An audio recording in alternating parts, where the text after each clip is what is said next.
and stiffening his heart. What does the Hebrew say?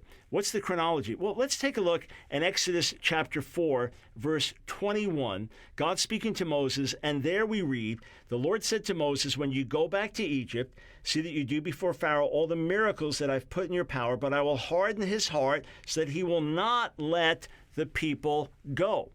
You say, well, there it tells us flat out, God will harden his heart so he won't let the people go. Okay.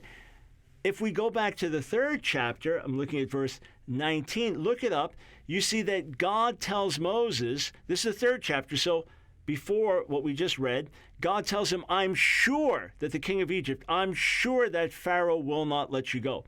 Then start reading through the account, and you'll see 1 time, 2 times, 3 times, 4 times. Over and over, and Pharaoh hardens his heart. Pharaoh hardens his heart. Pharaoh hardens his heart. Pharaoh hardens his heart. In other words, his will, his sin, his evil, his stubbornness. This is the very reason that God raised up a wicked man to be in that position at that time. All right, he didn't raise up a God-fearing man and then harden his heart and turn him away. He didn't raise up a humble man looking to the Lord for help and then harden his heart and turn him away. Rather, he raised up a wicked man with a wicked heart, and Pharaoh over and again says, no, no, no, no. His pride, his rebellion, no, no, no. Then the first thing it says is that God strengthens his heart. That's the first Hebrew word that's used for harden. Okay, it is literally to strengthen.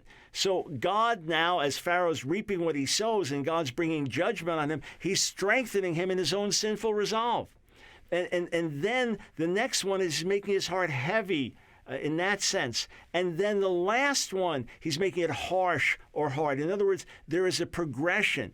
As Pharaoh sins, as Pharaoh hardens his heart, as Pharaoh says no to God, God says, all right, I'm going to confirm you in your sin. You are sinning, you're rebelling. I'm going to confirm you in your sin and rebellion. I'm going to make your heart even harder. I'm going to make it now so this is your resolve to sin. I am backing your resolve to sin. And so, again, it's not God taking someone and saying, God, help me. God, I need help. I have mercy. I want to do the right thing, but I need help. And God says, I'm going to harden you. Rather, God is, yes, he does harden. He does stiffen. He does do this to Pharaoh's heart. But number one, Pharaoh does it first. God says first that Pharaoh will do it. And number two, it is progressive, a strengthening of Hebrew in terms of what happens. This is the result of sin, and God did what was right.